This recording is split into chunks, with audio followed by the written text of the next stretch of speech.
Under.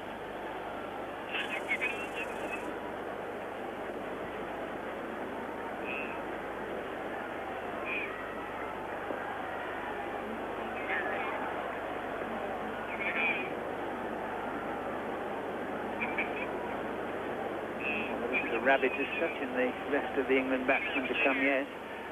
Freitas, Foster, Small and Hemmings. Whatever order they come in, they can all handle the bat.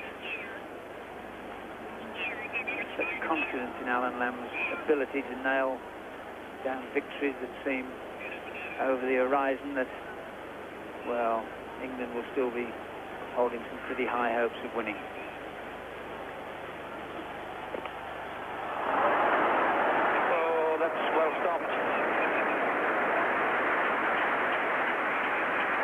Smile from Bruce Reid at Alan Lamb.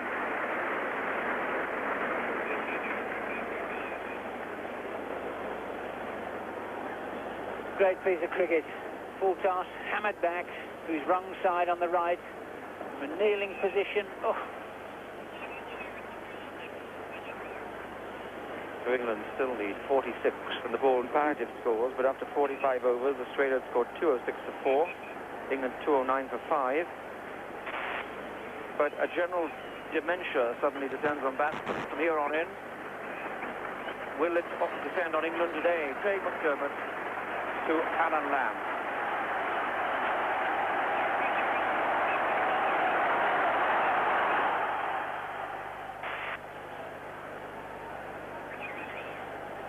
One run.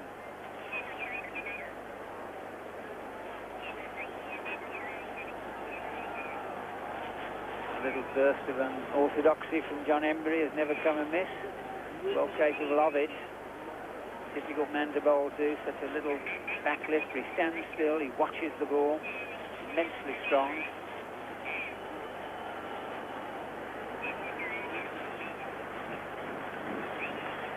.44 of 29 balls.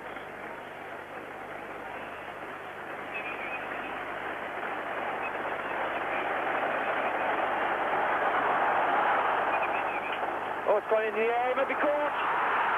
He dropped it. Mike Valletta is out there, and what a difficult problem he had. The sun goes down away to the left of your screen there, and that is purposely being left open to stop great shadows coming across, which of course has left a low and dying sun right in the eyes of Mike Valletta. But Emburey gets so far. 7 overs for 33. His job to come back and contain Lamb and Emburey, and then we have De Freitas and Foster, Hemmings and Small. And twice he's done it in this tournament, come on at the end when gentle, innocuous medium pace has been accurate enough. He worried New Zealand out of a game. No cooler head. 38 runs to win for England, 24 balls to come.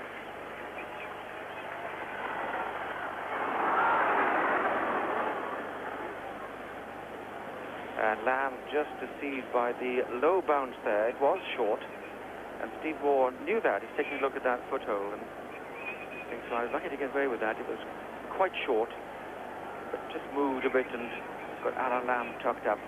Still, 1 run. 37 required by England to win. 23 balls.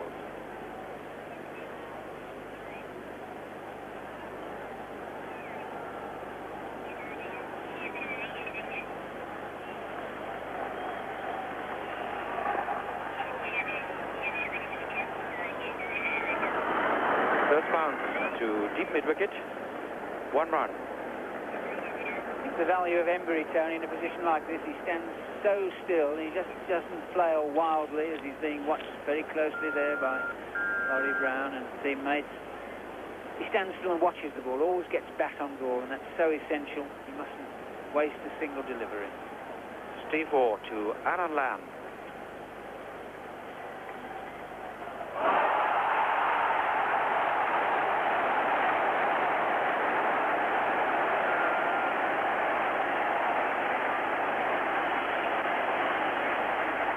Well, there we are, the gentle medium pace of Steve Waugh. The bounce of this pitch has got slower and lower. There's the end of a brave innings for Alan Lamb, 45. Last one for England, well, who knows? What a tour he's had. Well, Waugh actually does get a little bit of movement off the seam there, comes back into Lamb. Also, he's much shorter than Reid and McDermott, and if anything, has skidded on a little bit and beaten Alan Lamb for pace there. Got very quickly through. Lamb a little late on the shot, and so England's main hope departs. But no one would blame him. Again, he showed remarkable cool towards the end of the innings, but Lamb has gone. And this man, Philip de Freitas, coming in to take his place.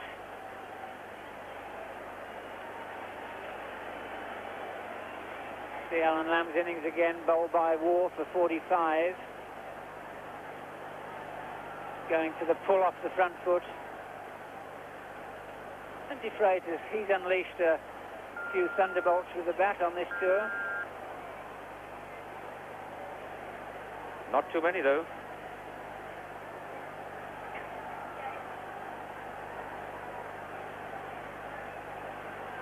So, Australia very much on top. Steve Waugh. It's a snick.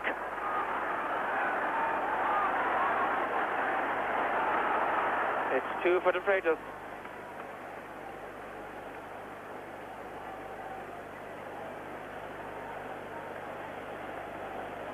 Tim May is finding out that it's a hard sort of life, this.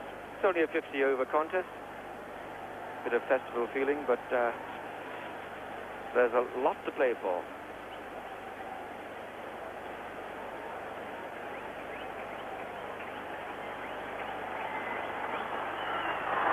Oh, well bowled. Beautiful ball. Well up, Yorker length, knowing that de Freitas always tries to hit up the front foot. The good, accurate, medium-pace bowling of Australia has been a real feature of their effort here. Simon O'Donnell in his 10 overs, 1 for 35, and Reid, 0 for 43. Well, they might have all gone over.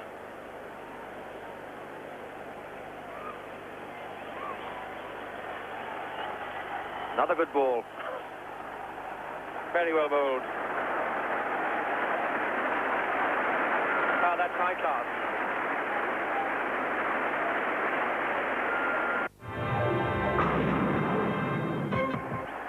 Balls to go.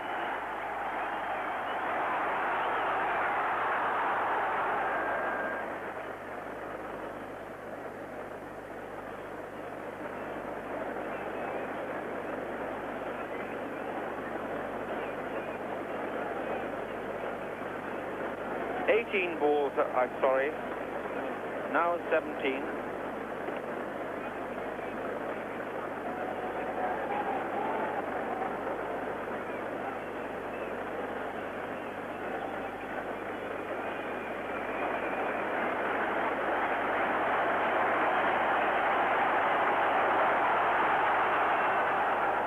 He's going miles out. A little bit of suicide. David Boone, the fielder.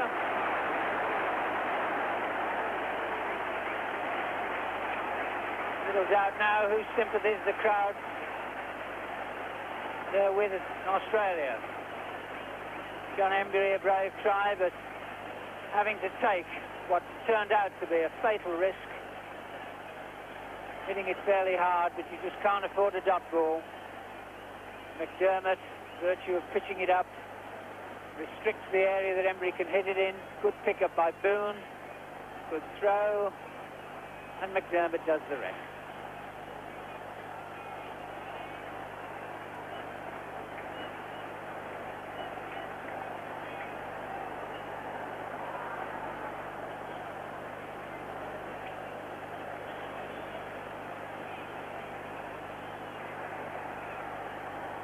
Neil Foster.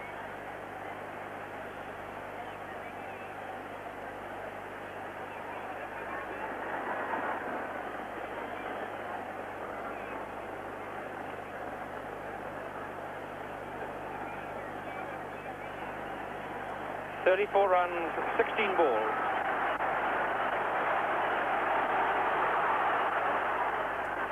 That's in the air. 4 runs to Philip de Freitas. Wide of extra cover. There's no way that de Freitas is going to hold back now.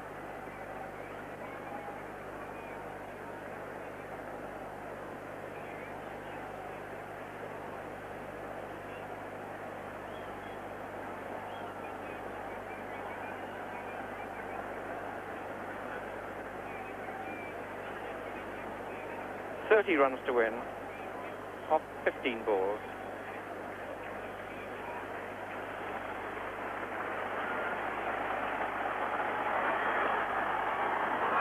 Well, that's gone many a mile. What a hit. That's gone many a mile up the terrace, right behind the bowler's arm, over the top of the side screen.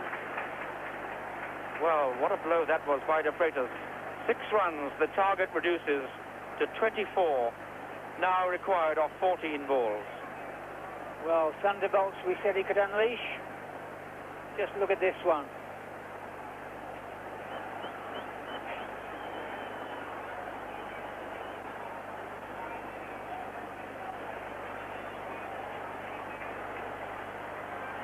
McDermott.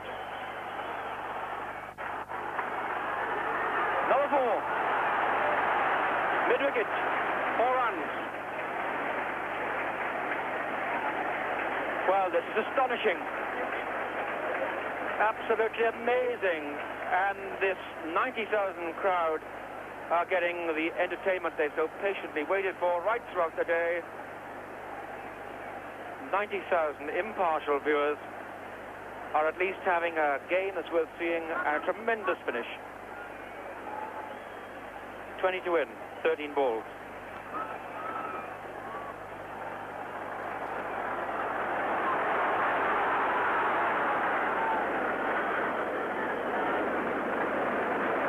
Last ball, de Freitas keeps strike. 19 runs England require to win, and there are 12 balls left. Yes, and no longer the safety margin of that 1 run with a dead heat now that they've lost more wickets, so 19 it is. 2 overs to be bowled. How would you like to be either Steve Waugh or Craig McDermott, or for that matter Neil Foster, or Philip de Freitas, or even Gladstone Small and Eddie Hemming? The only people left to figure in the spotlight. That's what they have to do. 19 of 2 overs. Waugh to bowl to de Freitas. There are 4 men inside the circle, of course, and the keeper and the bowler. Everyone else around the boundary line. In comes Steve Waugh. Oh.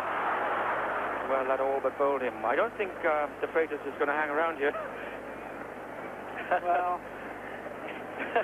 every sign of enjoying it. Down. Oh, dear. 1 more coat of paint on the bail. It isn't that funny.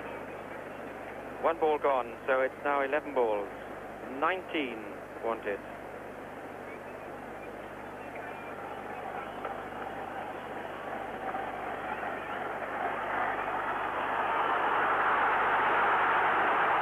Appeal for a catch. Not given out.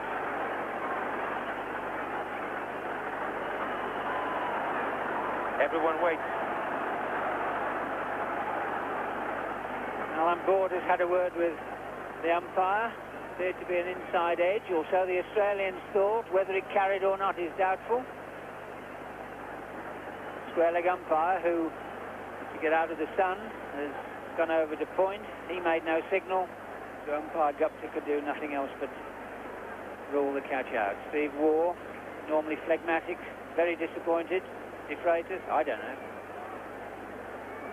They didn't look as if it carried, but there we are. It's Australia boys really thought it had.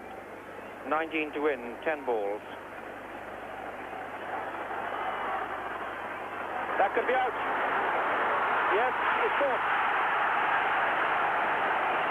Good catch, Bruce Reid.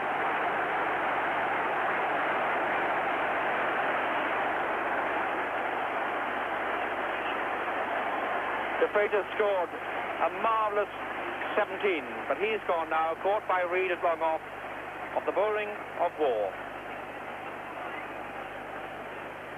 Well, look at that innings of De Freitas. 2 4s and a 6 off just 10 deliveries. This is how it ended. Going for the big one again. Picking the tallest man in the game, Bruce Reid.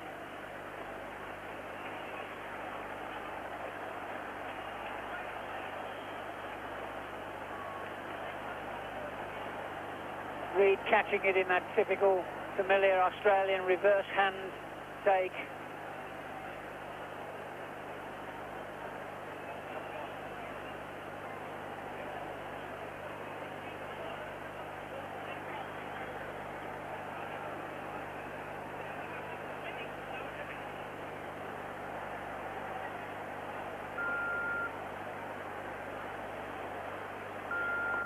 Well, what a marvellous ending. 9 balls left. 3 in this over by Steve Waugh, and England 19 runs short. All looks to be lurching Australia's way, and you can't deny them that. And yet this is a brave effort, led by De Freitas down the order. For that by Lamb. Well, you do this and I'll do that.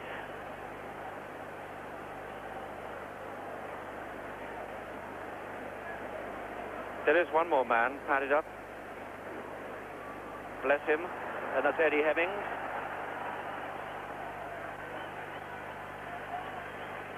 Waugh to Foster.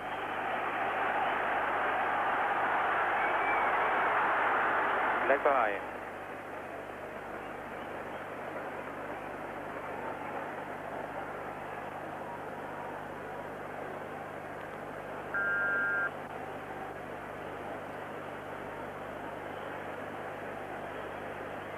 And now very little sunshine at all available on this ground. Just catching the top half of Steve Waugh. Sun dropping fast. England's chances receding fast. But this is Gladstone Small.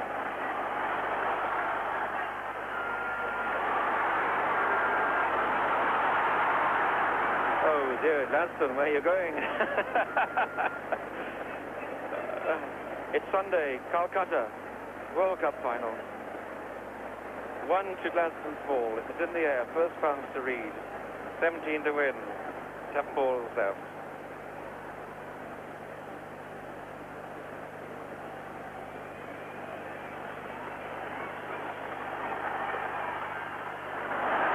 Well bowled.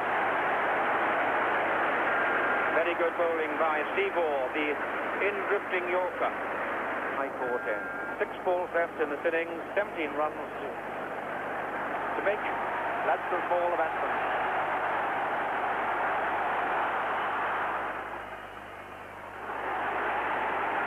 That's one out of the way, says Alan Border. Someone has to hit a boundary, or 2 or 3. Yes.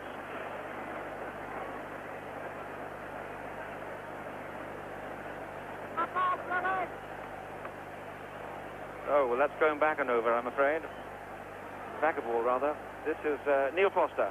16 runs to win. 5 balls to go. Australia now so close.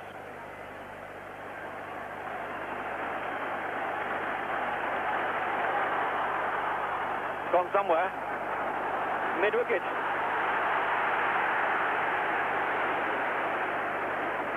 Two runs to Foster. But it's all getting a little bit too late. 14 to win, 4 balls.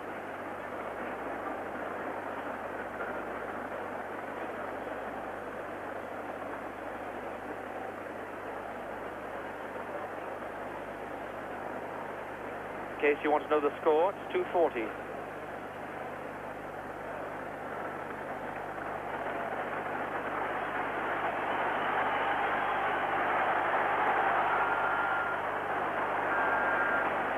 Another single,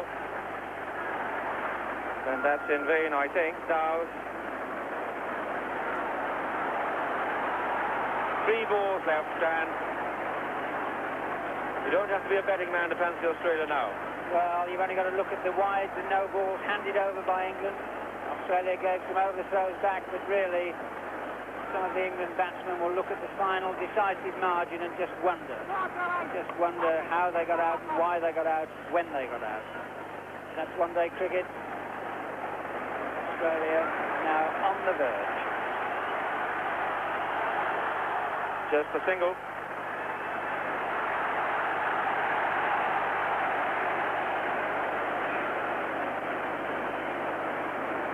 Two balls left. 2 sixes will win it. 2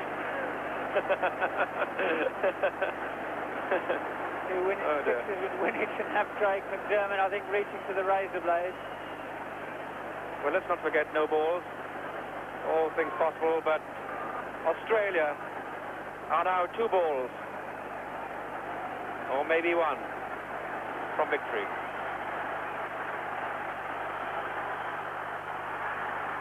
It's along the ground. It'll be another single. That's going to be it. They must have the last ball. It might be a no ball. You might have a wide. You never know what's going to come. Just had 4 of his teammates go to him and suggest that a no ball wouldn't be a good idea. Anything other than a no ball or a wide will do. Let him hit you for 6.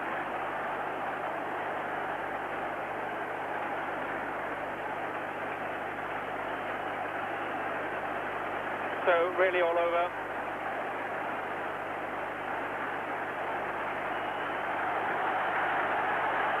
What a cheer. Notable effort by Foster. His job's bowling, not batting. Picked up on the deep cover boundary by Valletta. They take 2 and listen to the acclaim to be cheered by 90,000 spectators at Eden Gardens, Calcutta, and take your first World Cup. That is Australia's joy and England's misery. Well, not just misery is the right word, because this match has been played in tremendous spirit. Great friendship and rivalry between these teams, but the caption said it all. Australia wins the Lions Cup. Just by 7 runs. The margin perhaps a little flattering in the end, because England, from the time Steve Waugh came back to take those wickets, to bowl as tightly as he did, well, Australia tightened the grip that really they've held throughout the majority of the match. Mike Gatting commiserating with Neil Foster as he wends a lonely way off the pitch with the rest of the Australian party, the manager Bobby Simpson, team manager, plus the other 3 reserve players, and Mike Gatting going over now to get in among the Australians to offer his congratulations, if he can get to them. Oh, well, it's been a marvellous occasion, and, dare I say, it's uniquely Indian, and so it should be. The World Cup, in fact, today belongs to the world. For the first time, it's been played out of England with tremendous flair, panache. Prize money, well, who cares? I think the players might do when they've downed a couple of beers and shaken a few hands. The official margin, Australia have won the World Cup by 7 runs. England's final score, 246 for 8. And all sorts of things are planned now. I can tell you there's to be the official presentation with those military gentlemen or policemen in white marching around. And here is the cup. I must tell you that this is an extremely precious cup. 24 inches high, 14 pounds in weight. It's made by the craftsmen of Jaipur.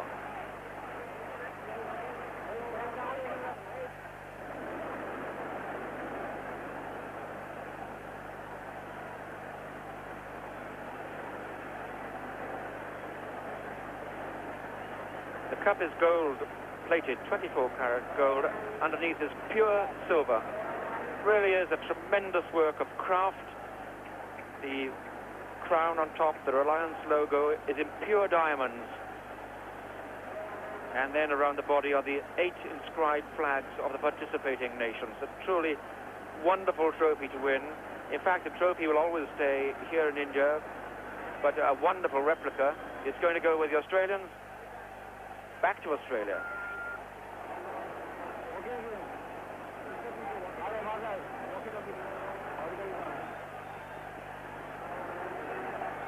Well, I must say in India, presentations at the end of matches take many forms. They can range from the most glorious and colourful and beautiful to total shambles. That is the nature of the country. While they're setting up, you might want to see in Australia a few glorious England wickets. At home in England, a few painful processes. Tim Robinson, alas, out to his first ball. Graham Gooch, having scored 35. Mike Gatting, I hope he never sees this.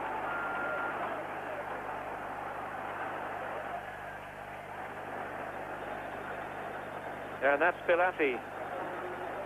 He'd like to see this. I think Bill Affy thought he was in. It was so close, I don't think he could ever say he was with certainty.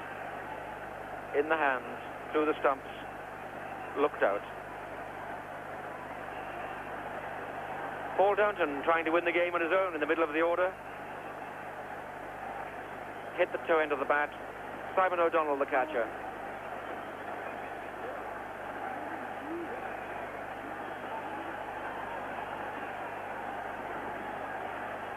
The end of Lammy. And John Embury.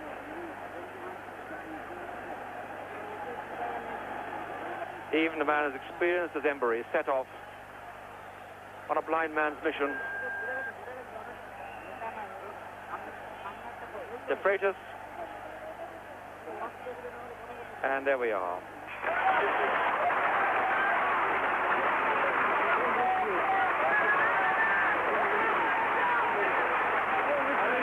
Well done, Alan Border. It's a beautiful trophy, well won.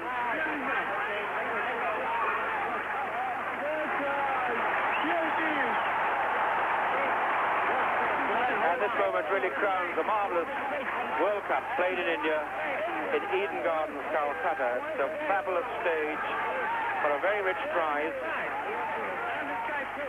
And if the Australians are interested, £30,000 to the winning team. Borders worked so hard to mould this young side over a couple of years.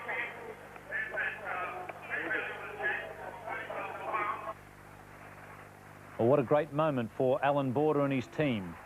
They've won the World Cup by 7 runs, and they're now doing a lap of honour at Eden Gardens in front of a crowd estimated to be around about 90,000.